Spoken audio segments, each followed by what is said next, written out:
I had always been a creature of habit. Late nights, alone in my small apartment with nothing but the flickering of my desk lamp and the soft hum of the fridge in the background. It was just another night, or so I thought. It was around 2 a.m. when I noticed the strange sound coming from the hallway outside my apartment. At first, I shrugged it off, probably just the pipes, or maybe the building settling. But then it happened again, soft, deliberate footsteps, pacing back and forth, growing nearer with each passing second. My heart began to race. It wasn't a sound I was used to hearing in this otherwise quiet building. I stood up from my desk, the chair scraping against the floor as I slowly approached the door. My hand hovered over the doorknob, hesitating. There was a part of me that wanted to open the door, to see who or what was out there. But the logical side of me screamed to stay put. Who could it be at this hour? Was it a neighbor, or something else entirely? The footsteps stopped. I waited breathless, for what felt like an eternity. Then, a faint knock echoed through the door. It was soft, almost tentative, but undeniably there. I stepped back, my pulse quickening. The knock came again, followed by a voice. Low and rough, but familiar somehow. "I know you're in there." I froze. That voice, it couldn't be. But it was. It was my neighbor, Jim, the guy from down the hall. He wasn't someone I knew well, but I'd seen him a few times in passing.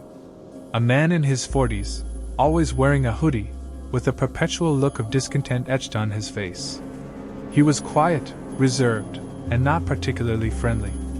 But something about the way he spoke, his tone, his words, sent a shiver down my spine. "I know you're awake," he repeated, his voice carrying an edge of impatience. "Open the door." My mind raced. What did he want? Why was he at my door at this hour? The hallway was dimly lit, and I couldn't see much through the peephole. I debated for a moment, my fingers trembling as I gripped the handle. Then, against my better judgment, I slowly cracked the door open, just a few inches. Jim's face appeared in the narrow gap. His eyes were wide, bloodshot, and his expression was unsettling, almost manic. "I need your help," he said, his voice low and urgent. "You don't understand, but I'm not safe. They're after me." I didn't know what to say. I could feel the hairs on the back of my neck standing up. There was something off about his entire demeanor. His hands were shaking, and his breath was shallow, as if he was in the middle of some kind of panic attack. But his words, those words didn't make sense. "Who's after you?" I asked, trying to keep my voice steady. "Just let me in," he pleaded. "Please, just for a minute. They'll be here soon." At that moment, a sudden chill ran through my body. The hairs on my arms prickled, and I instinctively took a step back from the door. I wanted to help him, but my instincts told me something wasn't right. "Jim, I don't think this is a good idea," I said, trying to keep the fear from my voice. "Maybe you should go home and get some sleep." But Jim wasn't listening. Without warning, he pushed against the door, forcing it open wider. I stumbled back, startled, as he stepped inside without invitation. "Get out!" I shouted, trying to push him back, but Jim was stronger than I expected. He shoved me aside with alarming force, his eyes wild and frantic. "I told you, they're coming for me!" he screamed, pacing the room like a trapped animal. "They're always watching, always listening. They can't know I'm here. You can't let them find me." His words didn't make sense, and the way he was acting sent a wave of dread through me. This wasn't the same man I'd seen in the building. Something had changed. Something was wrong. I backed away, my mind racing. Was he on drugs? Was he having some kind of breakdown? None of it added up. But I could feel my safety slipping away, and a sense of urgency gripped me. "Jim, you need to leave."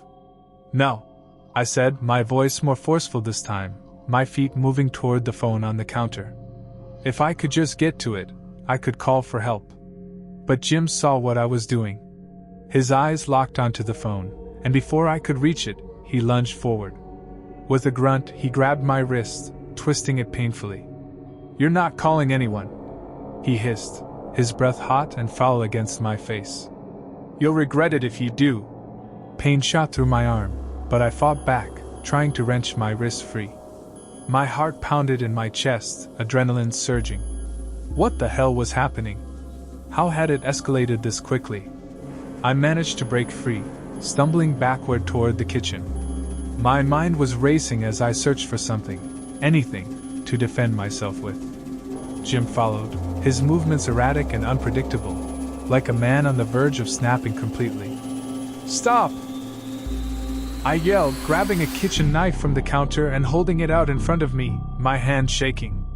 "Stay back." Jim paused, his eyes flicking to the knife, then back to me.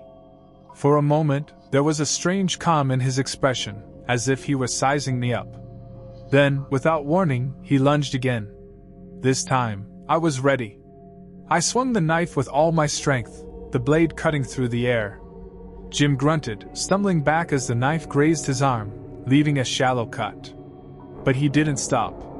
His eyes flashed with rage, and I realized then that he wasn't just frightened, he was dangerous. "Why are you doing this?" I screamed, tears welling in my eyes. "What do you want from me?" Jim's lip curled into a twisted smile. "You don't get it, do you? I've been watching you. You're just like me. I need you to help me. We're in this together." His words were a blur as panic set in. I couldn't reason with him. I couldn't talk sense into him. All I could do was survive. I dashed toward the door, but Jim was faster. He grabbed my arm again, pulling me back into the apartment with a force that made my head spin. His breath was hot against my ear as he hissed. "You think you can escape? You think you can run? No one's coming to help you."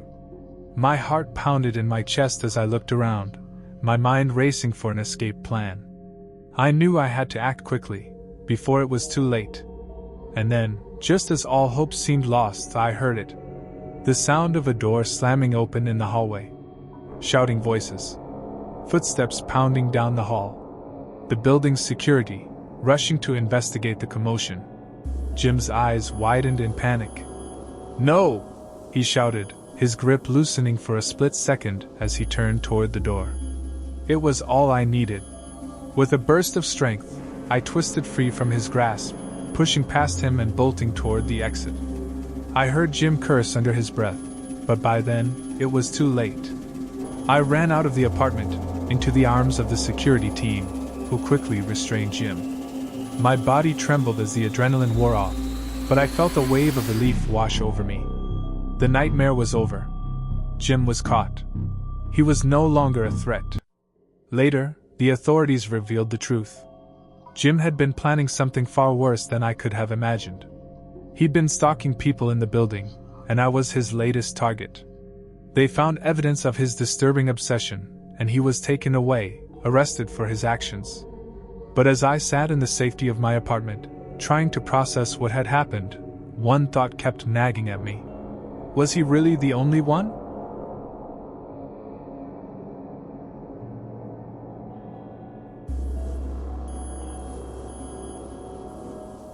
It was past midnight, the city silent beneath the heavy blanket of night. I should have been asleep, yet I found myself wide awake, staring at the digital clock on my nightstand. 2:15 a.m. I had always been someone who struggled with sleep, the kind of person whose thoughts wouldn't let them rest. But tonight, it wasn't my mind keeping me awake. The apartment felt different, too still. The air was thick, as if holding its breath. I had been living in this small, aging building for the past year. The neighbors were quiet, the kind of place where you didn't hear much from the people around you. Yet tonight, I could hear every creak of the floorboards, every rustle of the wind outside, even the low hum of the old pipes in the walls. Suddenly, the faintest sound broke the silence, a scratching, like nails against wood. I froze, my body instinctively tensing. I listened, straining to hear it again. Nothing. But then, the unmistakable sound of someone tapping lightly on the door echoed through my room. It wasn't unusual for a neighbor to knock at odd hours.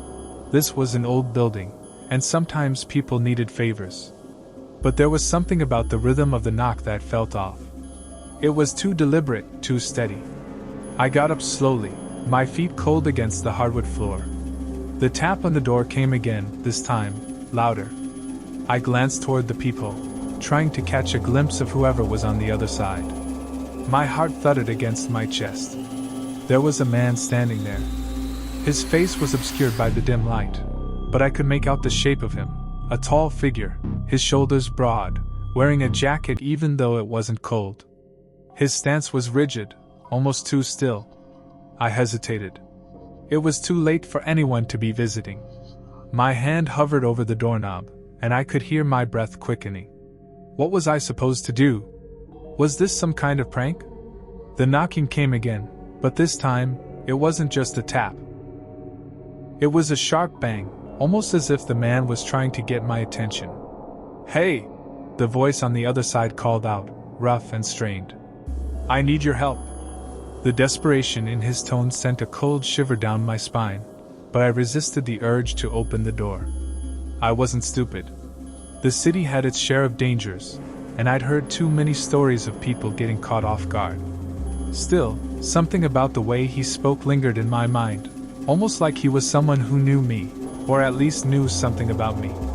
"I don't think I can help you," I called through the door, my voice trembling despite my best efforts to sound calm. "Maybe you should go home." But there was no response. The silence stretched on, a heavy weight that pressed against my chest. I could feel the man still standing there, waiting. And then, without warning, the door rattled. Someone was trying to force it open. My heart jumped in my throat, and before I could stop myself, I took a step back, grabbing the first thing I could, an empty bottle from my desk. It wasn't much, but I wasn't going down without a fight. The door rattled again, more forcefully this time, and I heard a deep, angry voice from the other side. "I need in," he said. "You're making a mistake. I won't hurt you. But you need to let me in." My pulse quickened. This wasn't just some drunken neighbor asking for help. This was something else. My mind raced, wondering if I should call the police, but something told me that if I did, it might be too late. Whatever his intentions were, he wasn't planning to leave quietly. I took another step back, my heart racing. The man's voice dropped to a whisper, like he was speaking directly through the door. "I know you're in there. I've been watching you." I froze. The words hung in the air like a cold mist. Watching me? Who was this guy? How long had he been watching me? My fingers gripped the bottle tighter as I considered my next move. Was there a way out of this? Should I open the door, or should I call for help? The man wasn't making any sense, and that only made things worse. "Why are you doing this?" I called out, my voice shaking. "What do you want?" There was a long pause. For a moment, I thought he might have left. But then the door rattled again, and I heard him speak with a quiet, eerie calmness. "You've been chosen. You're the one I need," he said, as if it was the most obvious thing in the world. I stepped back in confusion. Chosen?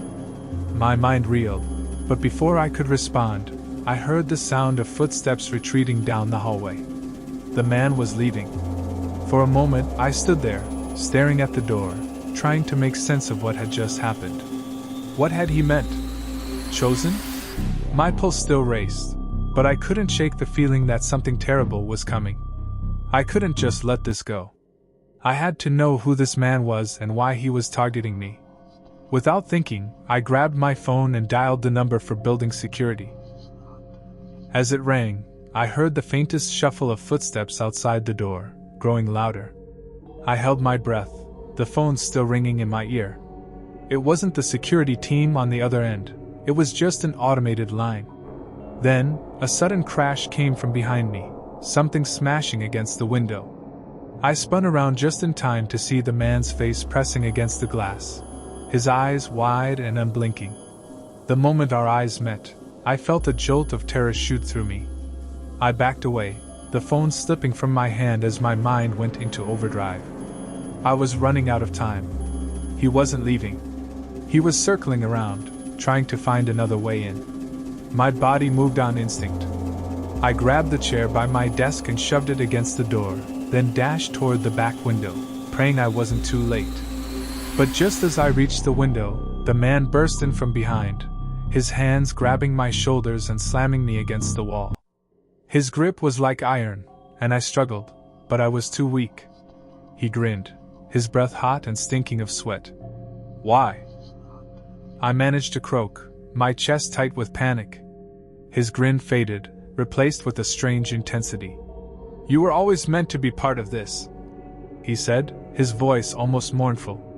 That's when I heard it, the distant sound of sirens growing louder.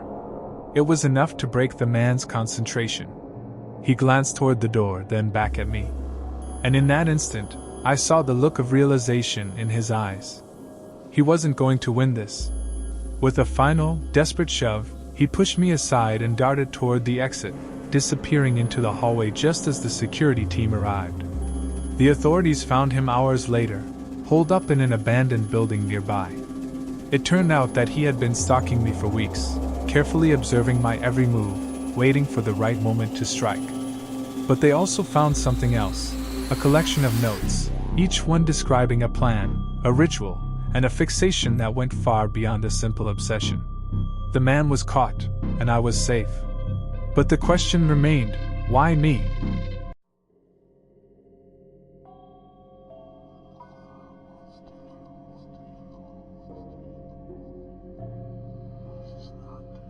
It was one of those nights when the world outside felt like it was suspended in a quiet trance.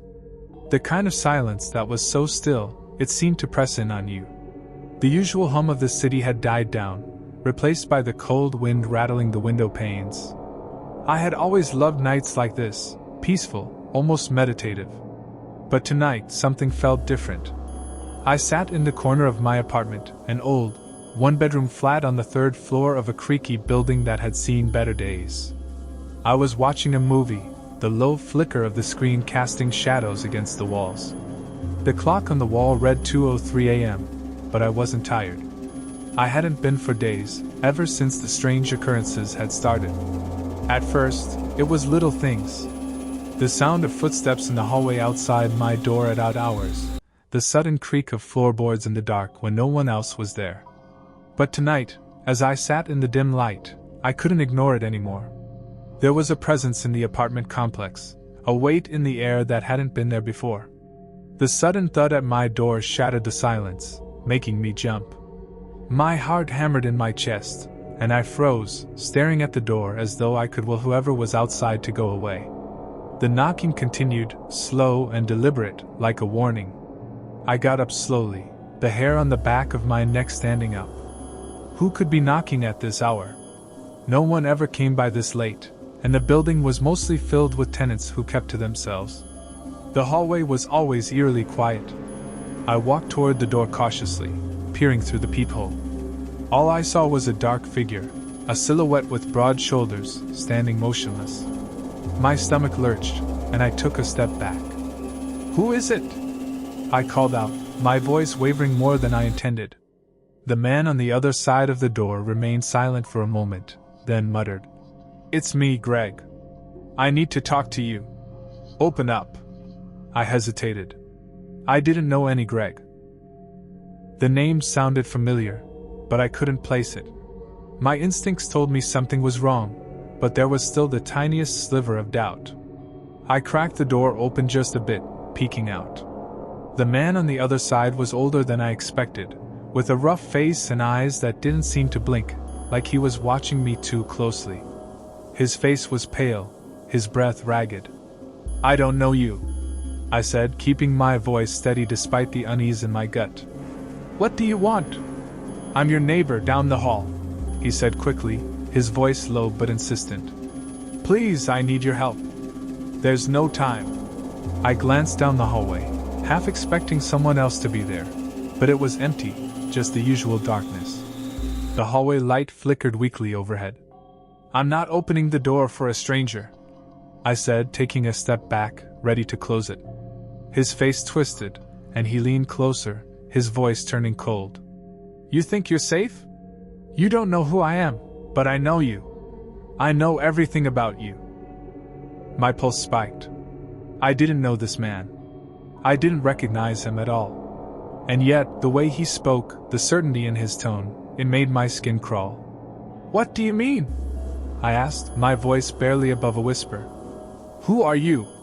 The man's eyes narrowed, and for a moment, I thought he might snap. Then he took a step back, his voice softer now. "I don't have much time. You're in danger. They're watching you. If I don't help you now, it'll be too late." The chill in his words settled deep in my chest. "Who's watching me? Who are you talking about? You're not the only one they've been following. But you're the one they've been waiting for," he said, his voice trembling now, as though the weight of his own words was too much for him to bear. "I have to tell you everything. But you have to let me in." Something inside me screamed to slam the door and lock it, but I couldn't move. His words dug deep into my mind, and the air seemed to thicken with tension. I couldn't let him in. I didn't know him. But there was something about his urgency, something about the way he spoke, that made it hard to turn away. He seemed to sense my hesitation. "Please, just listen to me. They're coming. I've seen them. If you let me in, I can help you. I can keep you safe." I swallowed hard, my eyes flicking down the hallway again. I didn't hear anything, but I felt it, the heavy presence that hung in the air. I opened the door wider, my grip tight on the handle, just enough for him to slip inside. But as soon as he did, I knew something was wrong. He wasn't acting like a person in distress. His eyes were wild, darting around the room like a predator sizing up its prey. His movements were too quick, too deliberate. And his smile, there was something wrong with it. It wasn't a comforting smile. It was a grin, almost manic. "You've made a mistake," he said softly, as he stepped into my apartment, closing the door behind him. "You shouldn't have let me in." I instinctively took a step back, my heart racing, the hairs on the back of my neck standing up. "What do you want from me?" He tilted his head, his eyes gleaming. "I told you. I'm here to help. But not in the way you think." I backed toward the kitchen, where I kept a knife in the drawer. My hands shook, but I was determined to protect myself. The man's eyes tracked my every movement, and I could see the excitement in his gaze. It wasn't fear, it was anticipation. "Don't bother with that," he said, his voice eerily calm. "You're not going to need it." The silence between us stretched out, tense and suffocating. I had no idea what this man was capable of, but the look in his eyes told me it was something far worse than I could have imagined. "I've been watching you," he continued, stepping closer. "Not just you. All of them. But you're the one they want. You're the key." The words made no sense, but they sent a cold shiver down my spine. I had to get out. I had to escape. I made a dash for the door, but before I could reach the handle, the man grabbed my arm, twisting it with a strength that was terrifying. "Where do you think you're going?" he growled, his grip tightening until I cried out in pain. My thoughts were a blur, my body desperate for freedom. I had to do something, anything, to get away from him. Then, through the haze of panic, I heard something, a distant sound, faint at first, but growing louder. It was a voice, followed by more voices. Someone was outside. Someone was coming. The man's eyes flicked toward the door, and for a moment, he seemed to hesitate. I seized the opportunity. With all my strength, I wrenched myself free and stumbled backward.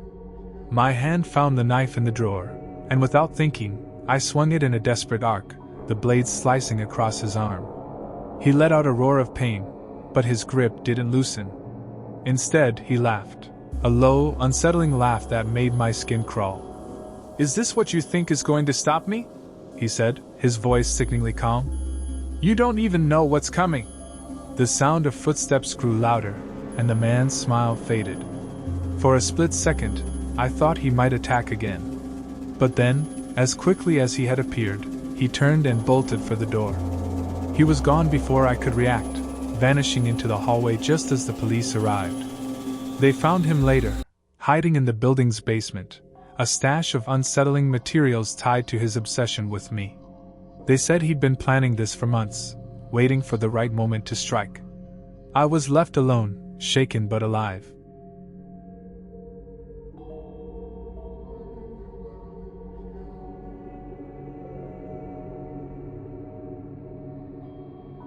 Hey everyone, thank you so much for supporting this channel. It truly means a lot. As a broke college student editing all my videos on an Android phone, it takes a lot of effort to bring these stories to life.